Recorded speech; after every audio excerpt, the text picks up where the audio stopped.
I think it's just going to get weirder and weirder and weirder, and finally it's going to be so weird that people are going to have to talk about how weird it is.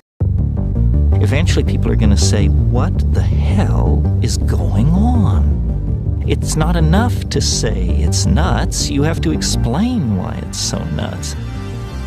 The invention of artificial life, the cloning of human beings, possible contact with extraterrestrials, the systems which are in place to keep the world sane are utterly inadequate to the forces that have been unleashed.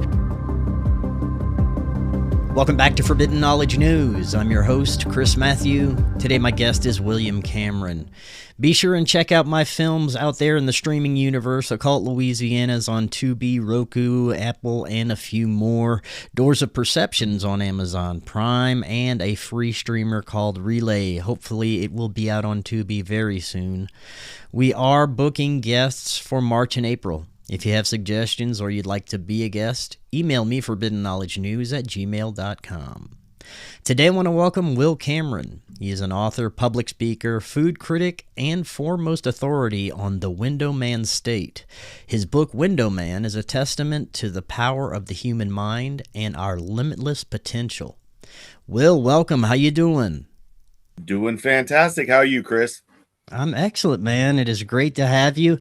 I'm really looking forward to getting into your experiences, which will be chronicled in your upcoming book, Window Man. And when reading this book, some would think this is fiction based on the themes covered: time travel, superhuman abilities, timelines, and much more.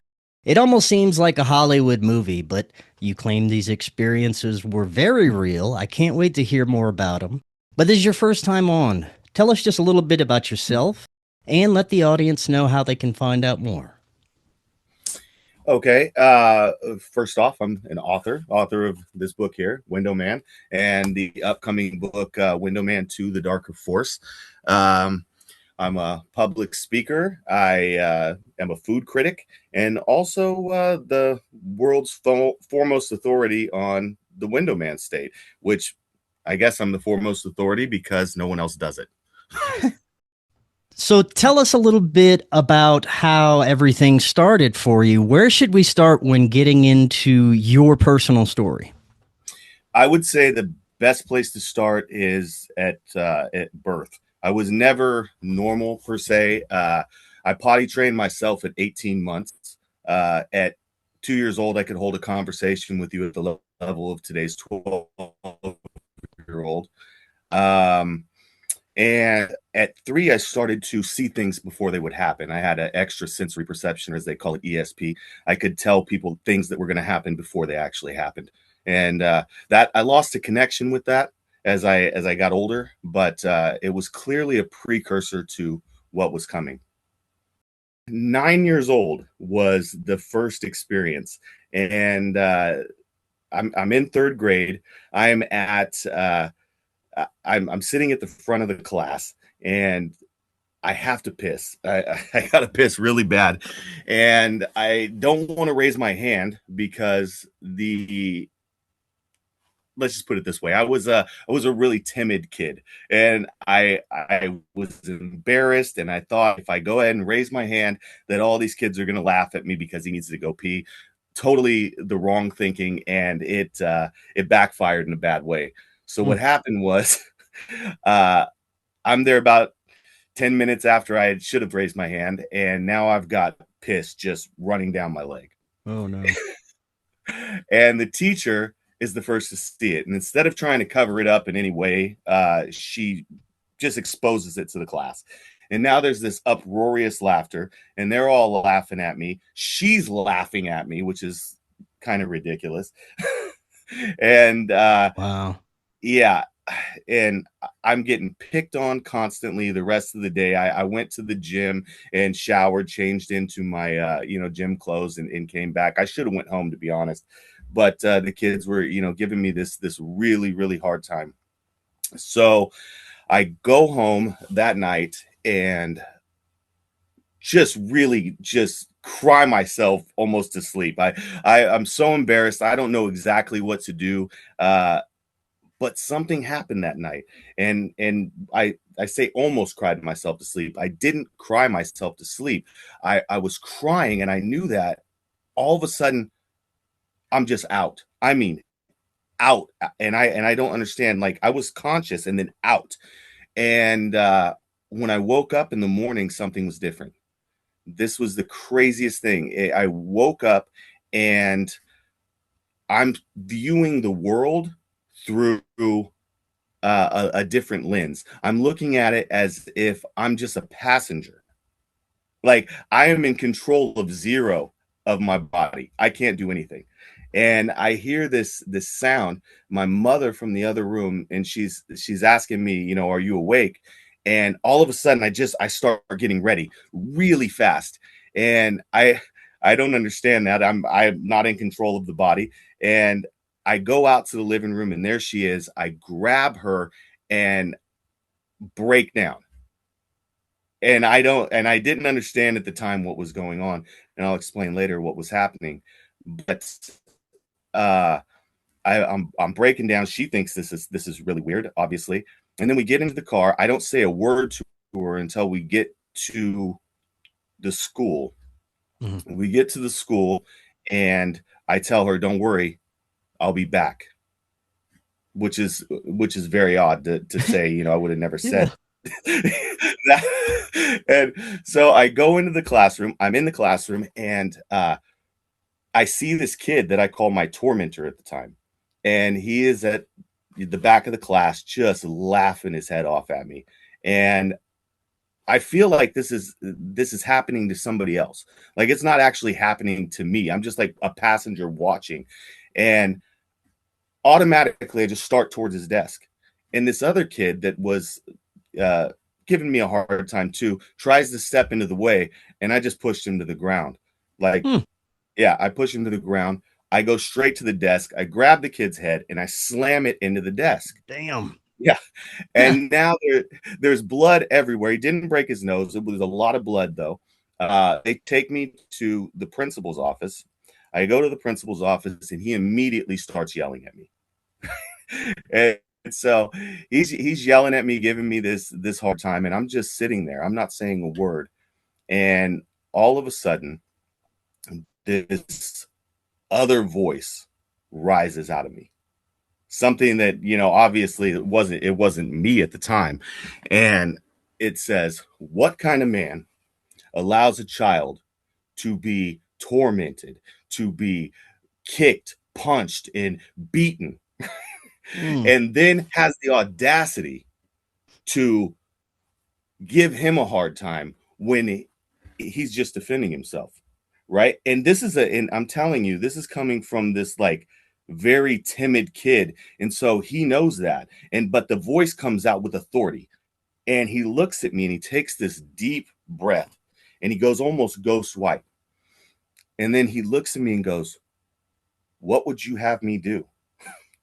This is the day that the principal of the school asked a 9-year-old, "What would you have me do?" Yeah.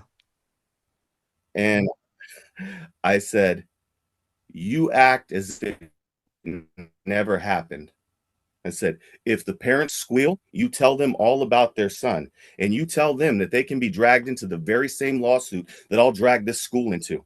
And I never heard about it ever again. And wow. So I realized later what had happened. This was the first time that my 48-year-old consciousness had stepped in for my 9-year-old self. Okay. The reason the issue had happened with my mother in the morning was because to my 48-year-old self, my mother had been dead for over a year. And now I am seeing her again in a younger body for the first time. I mean, if you can understand what that would be like to actually feel that. So help me understand exactly what was happening. So you had the experience as a child, but you were also having a parallel experience as a grown man? Yes. See, what happened was it was my consciousness that had stepped in, right? I had stepped out of time. This is, I know it's extremely hard to understand. People have a hard time wrapping their mind around it. And so one of the things that I wanted to say before we even really delve into this is that people need to really have an open mind when they're looking at this, because I feel like one of the highest forms of arrogance is to believe that because something doesn't exist inside the framework of your mind, that it can't be possible. In reality, a human being knows maybe 0.5% if they're lucky of everything, of all human knowledge. And if you look at how much we've been indoctrinated, you have to say, even the stuff that we understand, maybe we don't understand.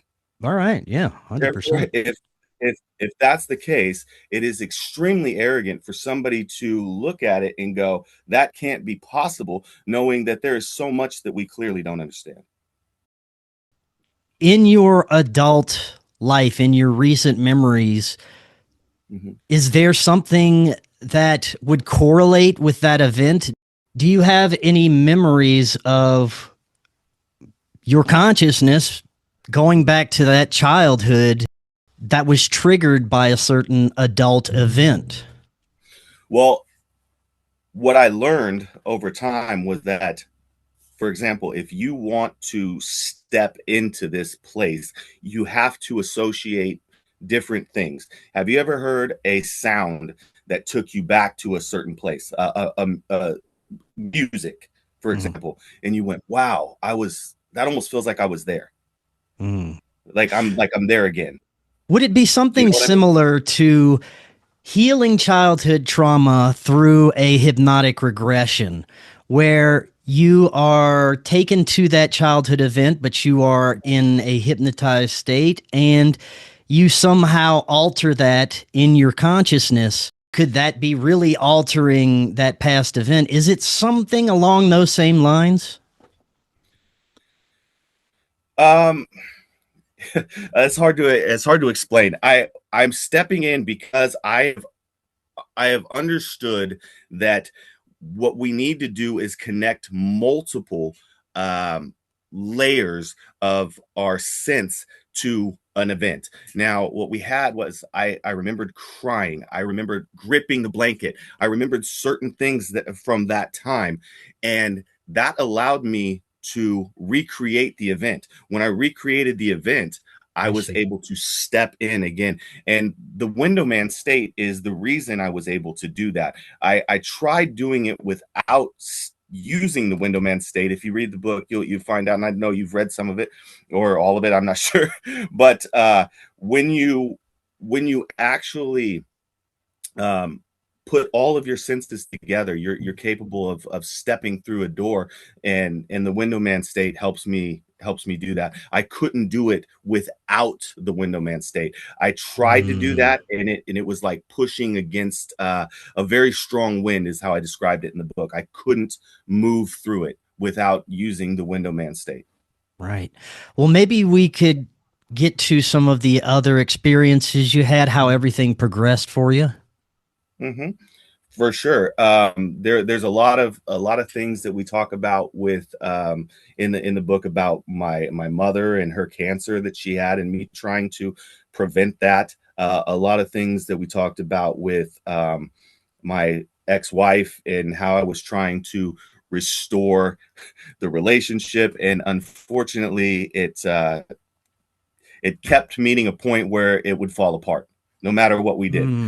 So there was nothing that I could do to fix that. And there were some really, really intense stories of things that happened along the way. Her actually being murdered, her father killing himself. There were crazy things that happened in alternate versions of reality, and I've seen many versions of reality, and I talk about that more as we go on in Window Man 2: The Darker Force, which is something we'll get into a little later. But it's there were things that I didn't understand inside Window Man, but I understand now.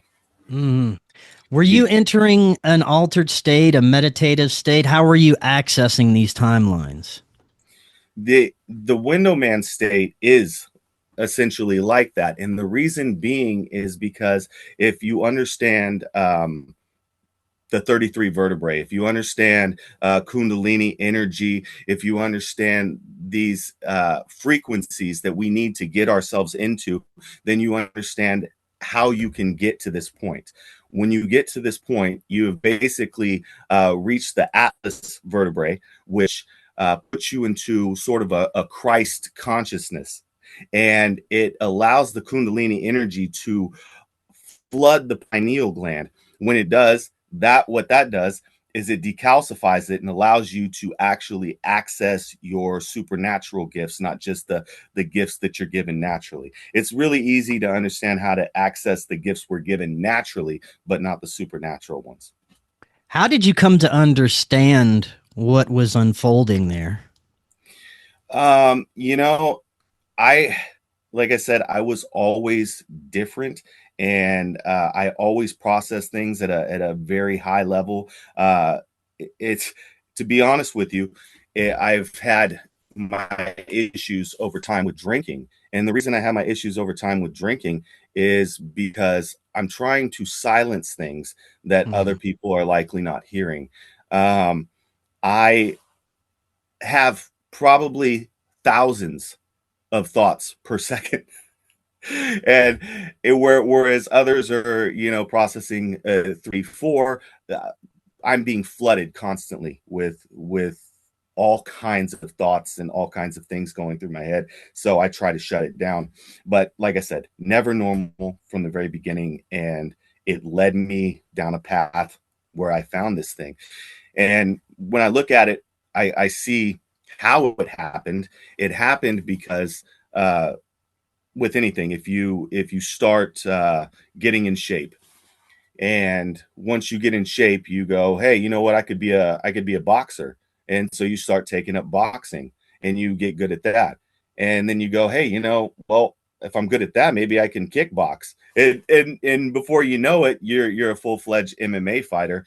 And that's what I'm saying. I became something over time. It was a progression from one small thing to a very outlandish thing. How did you actively start accessing this altered state in these timelines? Was there something that led you to understand how to do that? Mhm. It was first, it was trauma. That was what opened the door. It was the trauma of what had happened in third grade that opened that door for me. And then it happened again in my 20s with a relationship. And it went almost exactly the same way. I went and I laid on the bed, and this time I wasn't, crying. I described in the book that I was somehow past that. I didn't understand. But I just laid there and I felt this heat come over my eyes. And when I did, everything just went dark. And then when it came back, I was in that state again. I was in that state that I was in when I was 9 years old.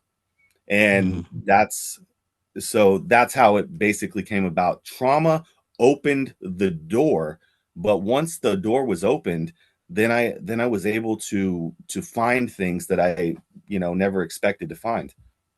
That memory of the event that happened to your 9-year-old self, did you always have that memory, or did it come back at a later time? No, that memory was burned into my mind. Okay. That was Yeah. just such a powerful memory that it it was one of the first places that I accessed based on the fact that it was so strong. Could you tell us a little bit more about the experience where you were trying to repair your relationship unsuccessfully? Oh yeah. It was so crazy that no matter what I did, it it came to a fail point, and it was almost as if it was never meant to happen. It was like it was meant to be a driving force, but never meant to happen.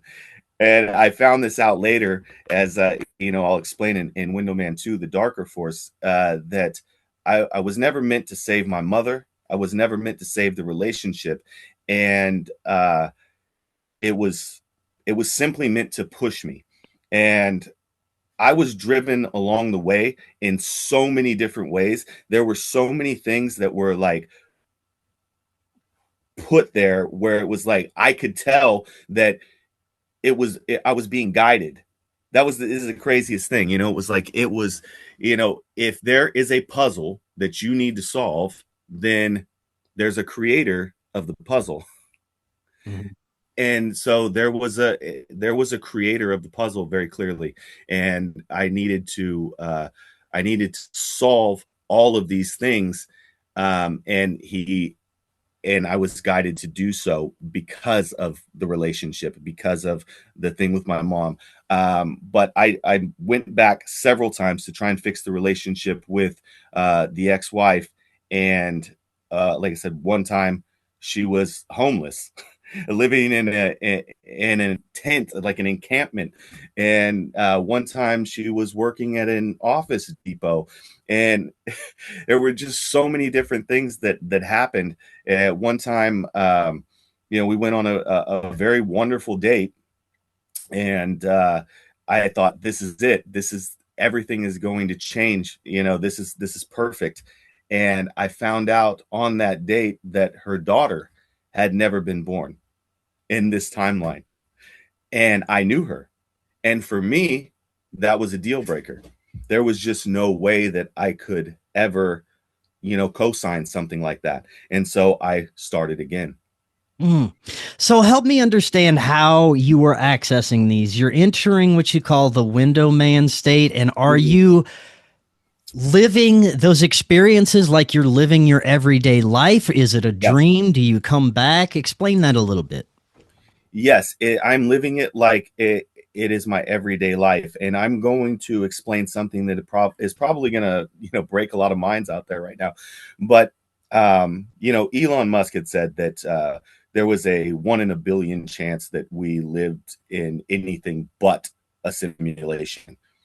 I am going to go a step further and tell you that I understand that we 100% do live in a simulation. There is absolutely no question about it. I am not speculating on this. I am telling you it is the 100% truth.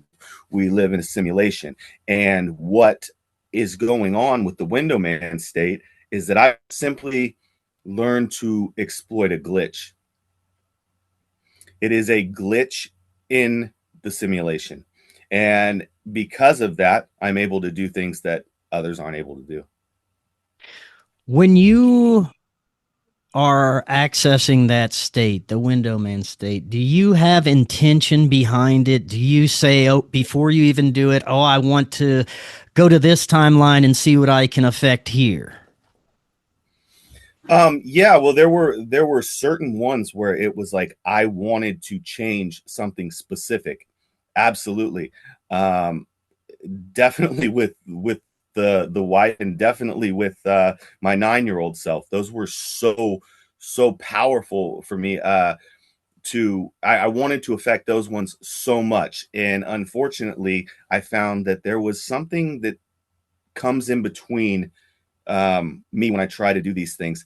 And it's as if time itself is an entity. And this entity is very upset that this parasitic human is able to move through it. And so it attacks you. And it attacked me multiple times. In the beginning, it attacked only those around me, as if it couldn't affect me for some reason, as if there was a rule.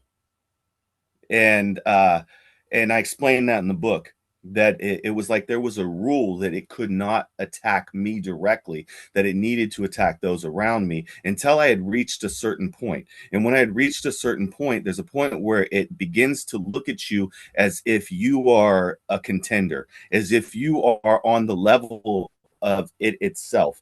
And when that happens, it begins to attack you and tries to kill you. And it did on several occasions.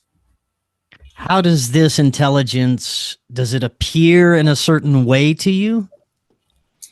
It doesn't appear it like, It's for something that example, you're just aware of. You just know it's there.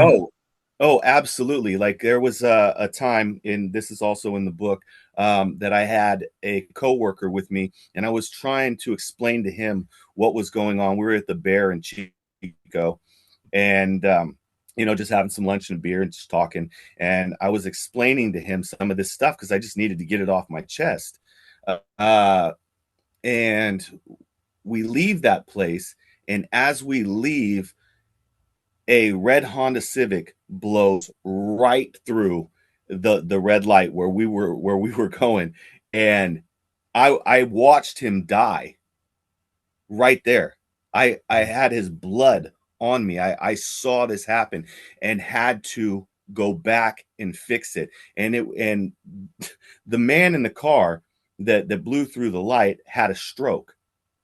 So what had happened was I realized that time was affecting people to affect me. That was what was going on. And it happened several times. It wasn't a one-time thing. This was like it was constantly happening, where it would either kill people around me or mess things up like it did with my grandson. And you'll find that out in the book too, as well, as you read on, that he's that there were multiple things that happened to him, including stillbirths and everything. Whenever you access the window man state and you are having these alternate timeline experiences, when you come back from that, has there ever been any changes in your current reality? Any even physical changes? Someone's different, something's different because you went back and altered something. Oh, absolutely. Yeah, I've had that on multiple occasions. Even in that situation that we were talking about right there, that was our natural timeline where he died in that car with me, and I went back and fixed that to the point where it never happened. So yes, so I have been able to affect certain things. Not always, though. It seems as if there's something standing in the way, and I explain that in Window Man 2, because I feel like there's a darker force, and this darker force stops everything from happening. It's in control of so much more than I am, and my abilities can be shut down, which is really crazy. When we begin to talk about what I have to talk about a little later, that's going to be a little mind blowing. But there are certain things, and I think we should get into this too, that will keep you, if this is something you ever want to do, not this in particular, but whatever it is that gifting you might have, there's certain things that keep you from ever accessing it. And I can actually help people to understand how they can access their own gifts like this. Do you ever get the sense that this is something that we're not supposed to be doing, that it is causing conflict within the matrix construct? Maybe it causes what you would understand as butterfly effects? Mm-hmm. Oh, 100%. And that is one of the things that I've talked about on multiple occasions with people. We talk about, is it right? Is it witchcraft? Is it what really is it? And the way that I perceive it is that I was given this gift for a reason. And this gift exposes the darker force. And if you're exposing something that is clearly evil, then I believe that, it's actually a good thing. And, maybe some people would see it as being, witchcraft or whatever. It's certainly not. I don't do any incantations. I don't do anything like that. This is just me accessing a gift that was God given. And if I'm wrong for doing so, then I don't think that I'm much different than David Goggins. or you know, one of these people who has pushed his body to the limit. You know, I've pushed my mind to the limit to access things that people have never accessed before. What would you say are the aspects of this phenomena that make you 100% sure that this is actually what's happening and that you're not having a dream or just entering an altered state that causes hallucinations, or what the skeptics might ask you? Oh yeah, you know, I mean, it's funny when I realize how people would view it. I even put it in the book to say that you know, this is really going to divide people into three different camps. One is a camp of people who are, you know, free thinkers and possibly insane, and these are going to be the people that believe me. And then you've got a second group who's going to try and explain it away, and they're going to try to explain it as PTSD. They're going to say that it's you know, delusions of grandeur, things like this. And so, and then you're going to have a third group that, you know, is going to feel like it's just a story. It's just some, you know, fictional tale. For me, I understand that it's 100% real because I live it. And for me to explain it to people and have them understand it is a very, very difficult thing. You know, it I was thinking of this thing I saw for a uh it was like a church thing one time. And what it was I know what it was. It was Bill Maher, and he was talking to some guy at a Jesus festival, right? And anyway, he had asked him about, you know, how do you know that this is, you know, this is real and that God is real?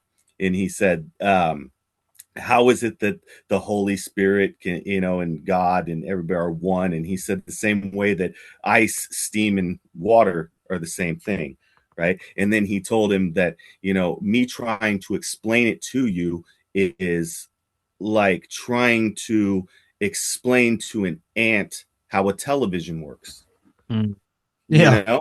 Yeah. And it's like you just it's very difficult to explain it to anyone who has never actually seen, you know, or experienced anything like this. So it's not that I'm saying that people are ants or that I'm, you know, represent some kind of different level of humanity or, you know, existence. I'm not saying that. I'm just saying that it is hard to explain to somebody who has never experienced anything close to it.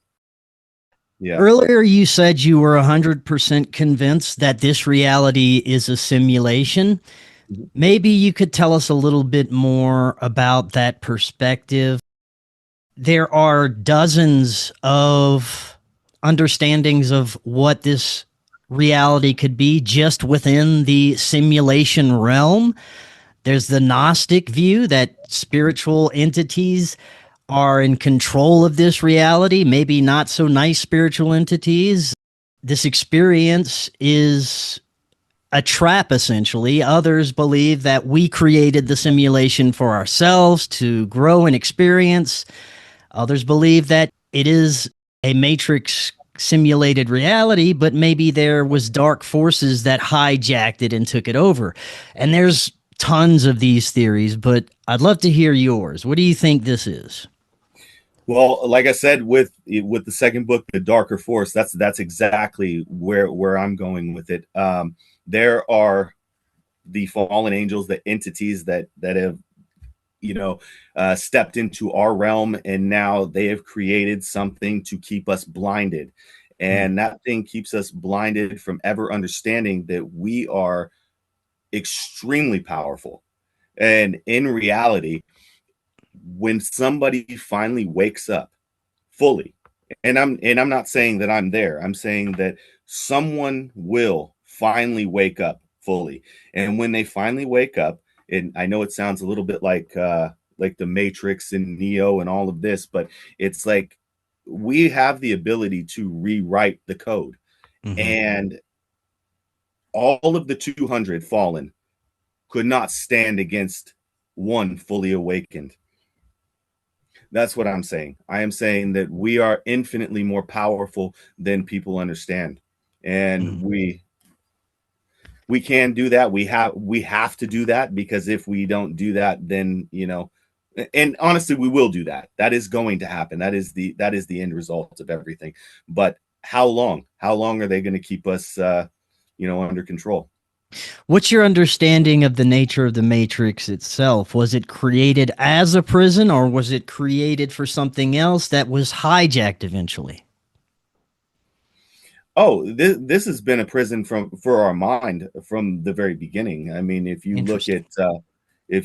at the Matrix, it goes ahead and tells you everything, and they do that. This is one of the things that they do. They're let's just call it satanic religion or whatever, says that they have to put everything in your face, everything, so that in the end they can say, "Hey, we told them."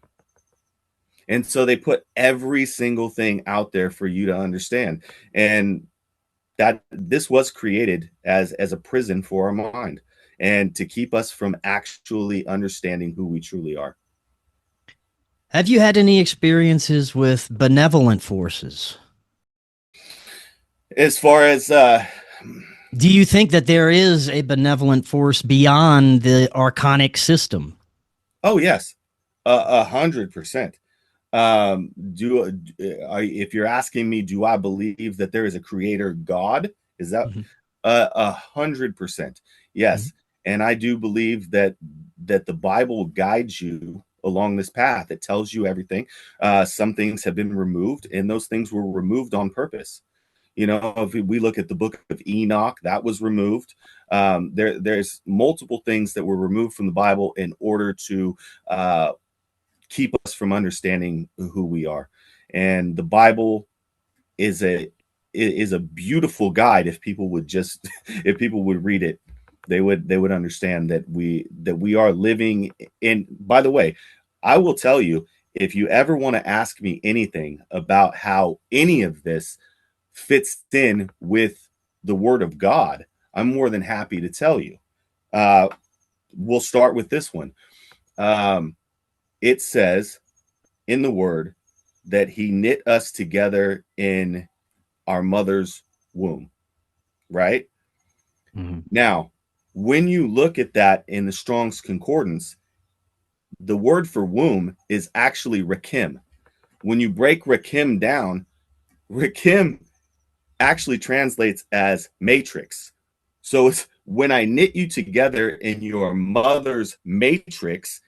And I think it's interesting that we call this place Mother Earth. Mhm. So they're telling you it's in there. It's in the word. Do you think that there is a way to essentially exit the Matrix besides dying? Do you think that there is a way to essentially exit this archonic system? Yes, I do. Elijah never died. And if we look at it from this perspective, you can say that full ascension, full Christ consciousness, full understanding, that you could absolutely exit the system. Um, Death is not the only way out of the system, because, and we're shown that in the word as well, because there were those that never died.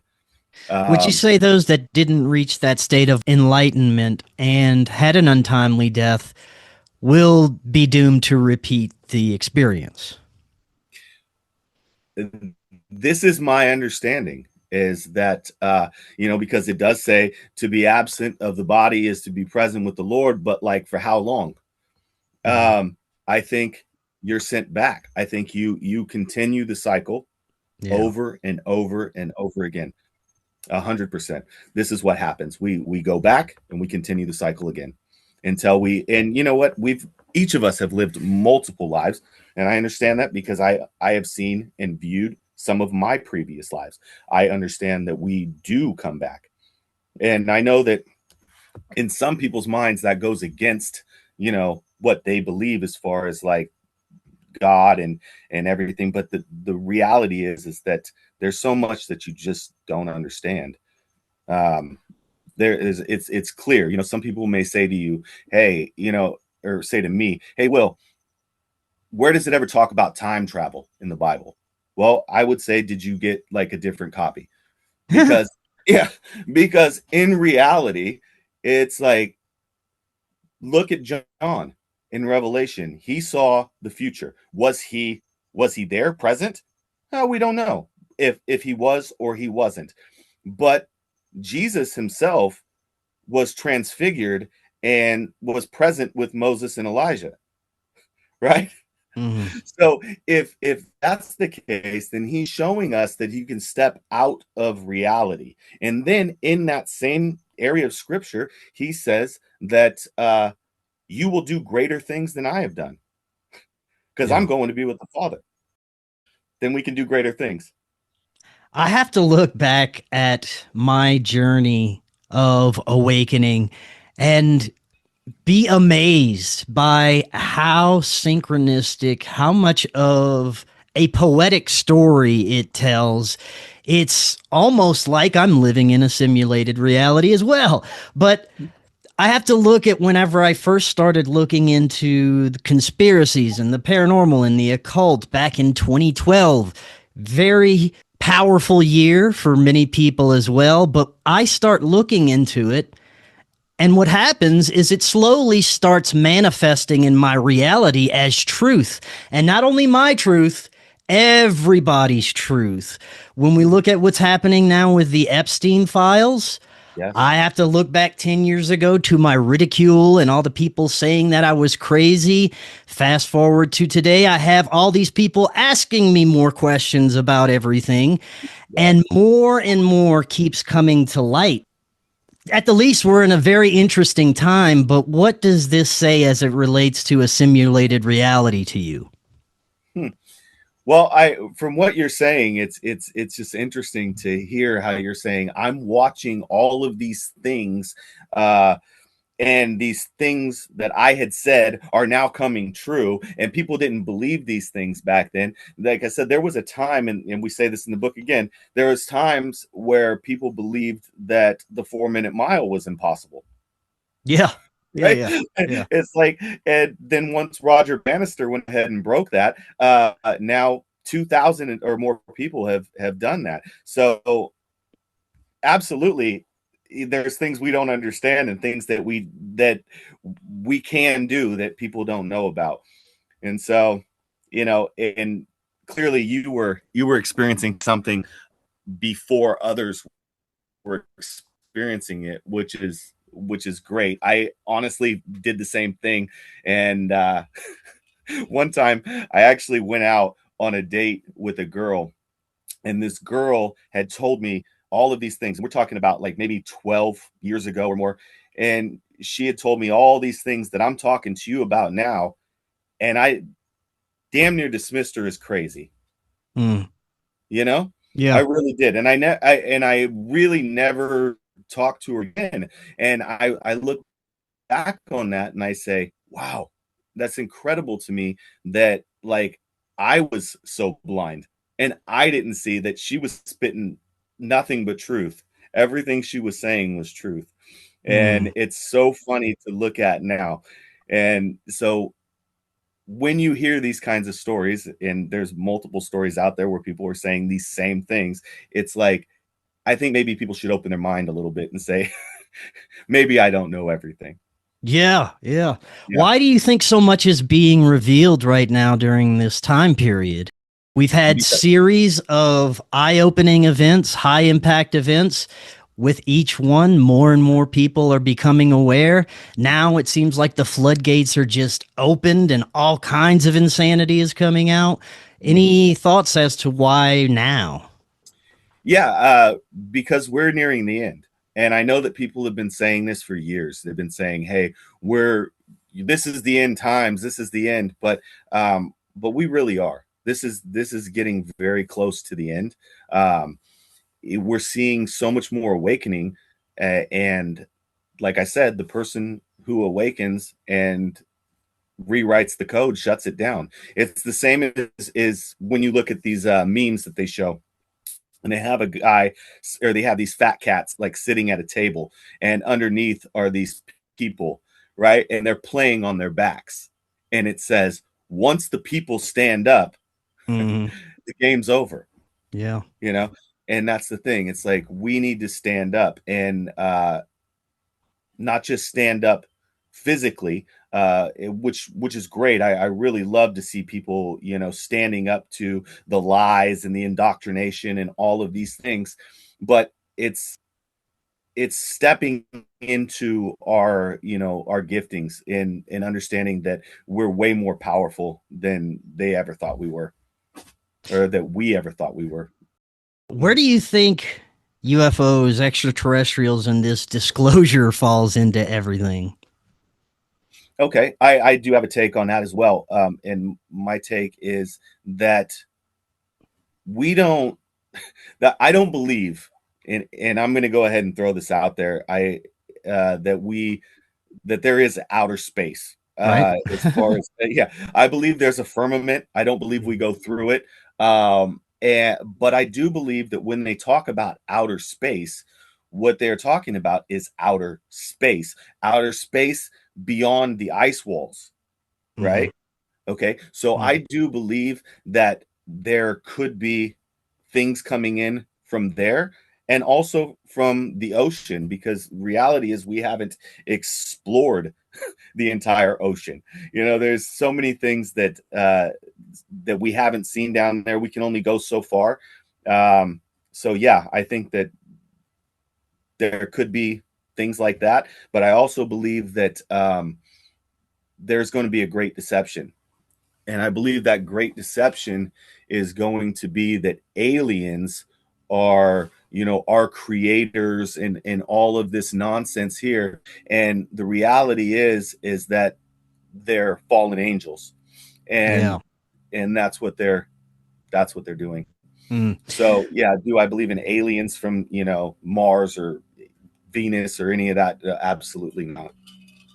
When you say that we're entering the end times, that the end is near, what does the end look like to you? Does that mean all of existence is over, that humanity's done, kaput, or the beginning of something else? It's the beginning of something else. We break the simulation. When we break the simulation, then we see what is real. We find out who we are. We find out where we came from, and you know, we see the face of God. And so that's the reality. We have, you know, we need to break this prison that we're in, and there's a lot of ways that we have been put in a prison here. A lot of things that keep you from ever understanding who you truly are, and those things I call frequency binders. And I can tell you about the frequency binders and Yeah. how we need to watch out for those. And if we do, then we can, you know, basically ascend to a higher level as a human. A couple of them you would understand immediately. Everybody would say, "Oh, okay, that's 100% true." There's a few that will really rattle people's minds and piss people off to a certain degree, because the indoctrination is so strong with them that they can't get past him. You know, now the first one, easily you understand that a 40-hour week job, Yeah. Oh, it, yeah. yeah, you know, something you don't like doing, it goes Yes. ahead and it keeps you bound. It keeps you bound to only living for your weekends and your evenings. Yes. Yeah. Now 100%. everybody goes, oh, okay, that one I see. That's not a problem. Second one, everybody will see too. It's your screens. I mean, your Yep. television, your, you know, your computer, and absolutely 100% your cell phone.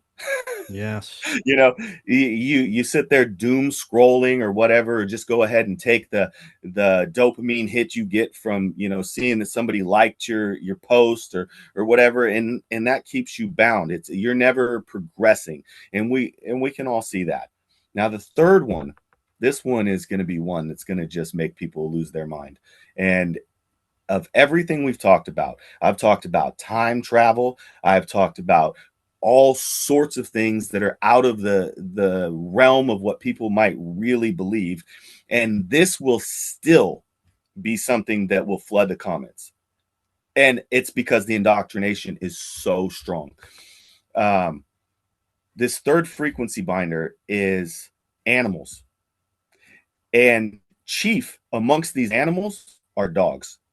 And the reason is because dogs, when they bark, they put off a certain frequency that actually lowers your own. Really? And that's, yes. And some people are going to say, well, my dog doesn't even bark really. And by the way, I want to say that if you have more than one dog, everything I'm about to say compounds. So if it's like 2, 3, 4, oh gosh, it just keeps getting worse and worse and worse. We got Because three dogs. they set each other off barking. Okay, that's number one.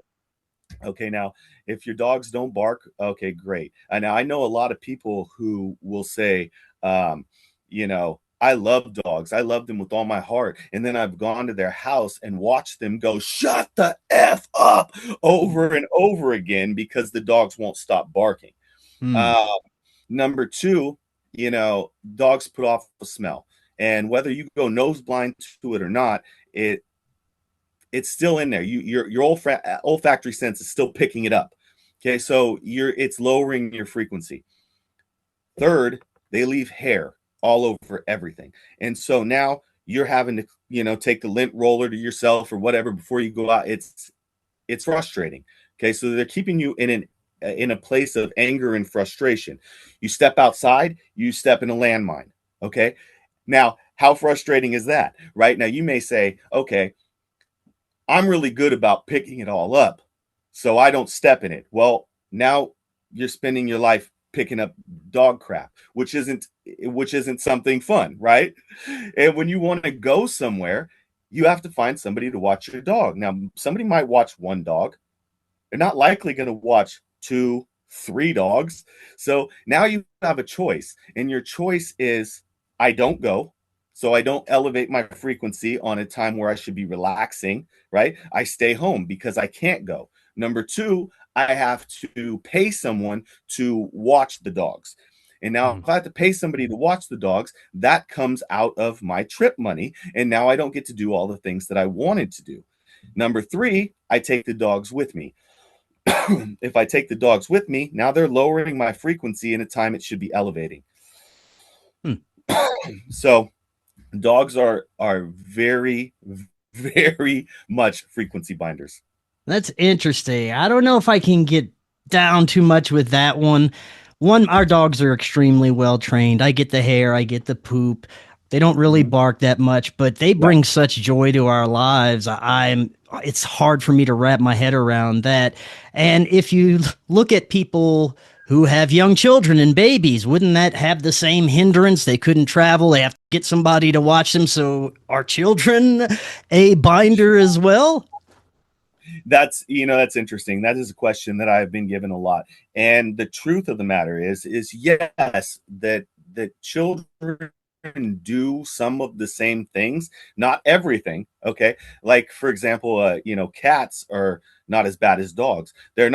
They're still not good. My cat pisses me off way more than my dogs. Yes.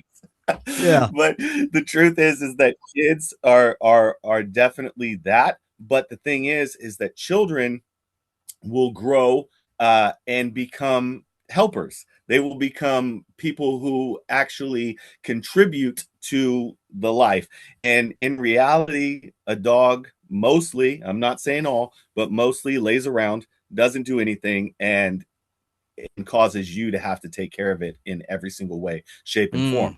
So that now I will say, and I want to throw this out there because I also understand that this is a question people would ask. Well, what about seeing eye dogs? What about all 3 of my dogs are service animals?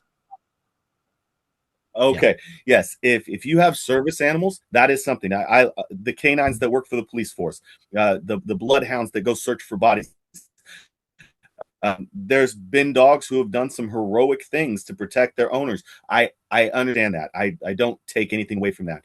And I do understand that there are seeing eye dogs and things that contribute to someone's life and help them. So those, yes, I'm just simply saying that they weren't meant to be in every single home across America.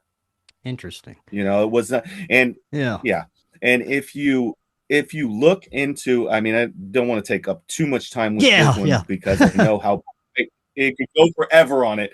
But if you even look in the word never describes a dog as being good in any way, shape, or form. In fact, they call them, they say, you're like the dogs, the murderers, the idolaters. It's like, it's interesting that they put it like that, but there's never a verse in the Bible where it actually speaks of a dog as good.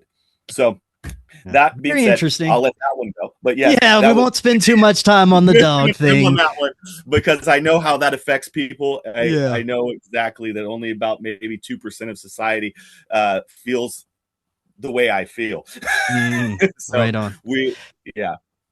Well, the last few minutes, is there anything that we didn't cover about your story, or any other points that you'd like to get across before we close out? Sure. Let's go ahead, and I'm gonna give you something really, really deep, something that is that I really hadn't shared, but we'll go ahead and share it. Window Man 2, The Darker Force, is it happened because I wasn't even sure whether or not I wanted to continue doing this. I had been through so many attacks, things where my life had been threatened on multiple occasions, that in the end of Window Man, I had almost said I wasn't going to do it anymore. And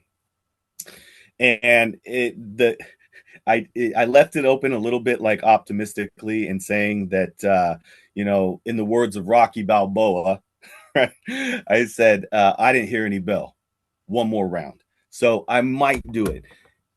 After that, and I want to explain that time doesn't work the way that everyone thinks it does. So it's been a very much longer time since, than it was that this book was released. So it seems like it's been a short time, but it's been a long time for me. And what I did was I got pushed back into the fray. And the reason I got pushed back into the fray, there was a high profile murder that happened. And we'll get to that. But the high profile murder happened, and I believed that it was possible for me to stop it from happening. So because it frustrated me so much that I stepped back in, and when I did, that was when I encountered the darker force. The darker force stopped me from being able to use my abilities in any way, shape, or form to do anything. So I was shut down. I at times couldn't even move. And I looked around to see if there was a presence, somebody there that was stopping it from happening. And I believe that proximity mattered, but it didn't going on. So because I couldn't do anything, and I did try calls, I tried all kinds of things to see if I could stop it from happening, I decided I'm going to do the only thing I know how to do, and that's write a book. And so I wrote a book. And I hope that if the book was released before it happened, that person would know, and it could stop it from happening. Okay. So I did, and the book was released beforehand, but only one day. Later on, they said that it was released 2 days after, which also doesn't make any sense, because Window Man itself was 5 days in the Amazon approval process as a finished product. So if it's a finished product and it takes 5 days to get done, there is absolutely no way that a book could be written and then put through Amazon in that short amount of time. So something's off there. clearly. So you saw a timeline where one of your friends died and you tried to prevent it by writing it in the book before the event actually unfolded? Is that right? Not a friend. Not a friend. A very, very public figure. Oh, okay. And yeah, a very public figure. And this was the first time that I tried to take my gift to the world stage, because to be honest, everything had been dealing with my own life. But for now, I was saying, I need to fix this, and I have the ability to fix it, so I'm going to try. And that's when I encountered the darker force. I wrote the book, and it was released one day before the murder happened, and you can read about it widely on the internet. But the thing is they immediately scrubbed it from the internet. There's no reason for them to have scrubbed it from the internet, except they just didn't want people to know. And they dismissed it as AI slop, which it absolutely wasn't. But let's also understand that if you're going to have an AI slop book, what is the reason it can't sell if people are interested in it? Can you say the name of the person that you're alluding to right now? 100%. Anastasia J. Casey. And it's the shooting of Charlie Kirk. And that book is a book that I wrote. And it was scrubbed from the internet. And then later I got a copy of it on the internet, and they had changed multiple things to make it sound as if it wasn't true. Although some of the main points were clearly still there. And so. And you still have your original manuscript that shows. No. I do not. The intent originally behind it, and if you read the book, you'll understand that it was, you cannot profit in any way from doing what I'm doing, because it attacks you if you profit in any way. Okay. Two, I never wanted profit from it. That was nothing I wanted. Number two, if you do this, then I feel like that guy that was on your show the other day saying the archons. You know, I'm like, but the fact is that it couldn't be anything I kept. I wasn't going to keep it. The actual original copy that I got, the author copy, I burned that copy, because nobody was ever going to know about what it was. That was my original intention. No one would ever know. And then I just got to this point where it was kind of like, I don't care. I don't care anymore. People are going to know. And especially when you understand that that they're trying to hide it so much. Why are you trying to hide it so much? What is it that you don't want people to know? And it's like, so if you're going to continue to try and hide it because you don't want people to understand that someone like me exists, then damn, I'm going to tell you that I do. You know, it's an infuriating thing, really, to be honest. Well, Will, you certainly have a fascinating story, and I'm going to let the audience decide for themselves. I am definitely compelled by it. Before I let you go, when are you expecting the next book to be out? We're expecting the next book within a few months. It's done. It's just going through the process right now. So a couple months that will be out. I do want to tell you one last thing, sure. just to give a little bit of credence to what I'm saying. I encoded something, and the reason I encoded that thing was for at least the people around me, so that they would know. Okay, so Anastasia J. Casey, right? AN are the first two letters of the name. Also, the first two letters of my firstborn son, Antonio. Casey, the last name, are the first two letters. The first two letters are CA, which are the first two letters of my second born son, Carmine. and also my last name, Cameron. So I wanted to put that in there so that people would understand, at least the people around me would understand. I never intended for everyone to understand, but for my people to understand that I had done it. But now I'm glad I did it. So that way people can actually see it. They can say, okay, well, that makes sense. And Jay, I actually had a best friend named Vaughn, but I didn't like the way that V sounded. So I had two other good friends. Both were named Joey. And so I decided to go ahead and put the J in the center. But that's how the name Anastasia J. Casey came about. Yeah. Will, thank you so much. This was fascinating. Definitely love to talk again, possibly after your new book comes out.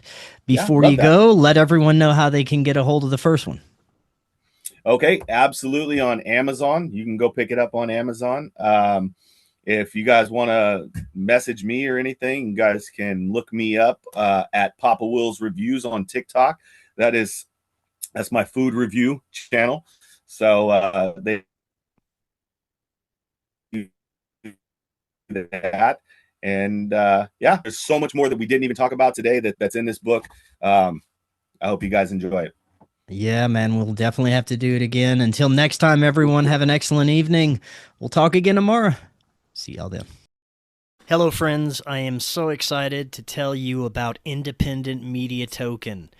Independent Media Token is a brand new way to show your support for independent media without having to donate a dime. Independent Media Token is a cryptocurrency on the Solana blockchain designed to generate funds to promote and foster the growth of independent content creators, allowing them to engage in their art without having to worry about being demonetized. Through a network of media partners, of which you yourself can become a part of, Independent Media Token's goal is to ensure the powers that be can never cut off all of our areas of funding and censor the only free voices left in the world. Join the movement today. You can pick up Independent Media Token using Phantom Wallet or the Solana wallet of your choice, where you can easily swap your Solana for IMT. Grab some IMT today and remember to always know your team.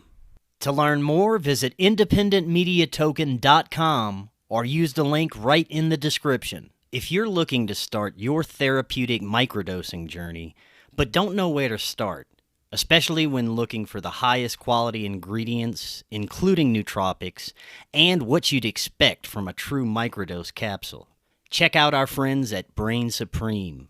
They offer the absolute highest quality ingredients so you can start your microdosing journey knowing that you're getting top-notch ingredients. To find out more, visit their website using that link right in the description, and you can get 15% off your entire order. Are you and your family prepared for an emergency? Maybe the fake alien invasion? Now is the time to prepare yourself and your family for any event. Check out Prep Starts Now. Their mission is to provide high-quality preparedness products that empower individuals and families to be ready for any situation. They're committed to delivering reliable, trusted gear to ensure your safety, security, and peace of mind in times of need. Their product selection is carefully curated to provide you with the essential gear you need to stay prepared. From emergency kits to tactical tools, every item is chosen for its reliability and practicality. Prep Starts Now understands the importance of family, and their goal is to equip you with everything you need to build a solid plan for your family's preparedness. In today's ever-changing world, being prepared is more important than ever, and Prep Starts Now is here to help you and your family stay ready with quality products and practical guidance. Use the link in the description and get 15% off your order. Watch Doors of Perception now on Amazon Prime. We live in an incredible age of information. More and more, we're discovering that we've been lied to and misled about much of our human history. Cory Hughes is providing profound revelations about World War I, World War II, the JFK assassination, Martin Luther King's assassination, and much, much more on his new Substack, Bloody History. Subscribe now for as little as $5 monthly. Just click that link right in the description to get started now and learn about our true history. I am so excited to tell you about Independent Media Token. Independent Media Token is a brand new way to show your support for independent media without having to donate a dime. Independent Media Token is a cryptocurrency on the Solana blockchain designed to generate funds to promote and foster the growth of independent content creators, allowing them to engage in their art without having to worry about being demonetized. Through a network of media partners, of which you yourself can become a part of, Independent Media Token's goal is to ensure the powers that be can never cut off all of our areas of funding and censor the only free voices left in the world. Join the movement today. You can pick up Independent Media Token using Phantom Wallet or the Solana wallet of your choice, where you can easily swap your Solana for IMT. Grab some IMT today and remember to always know your team. To learn more, visit independentmediatoken.com or use the link right in the description.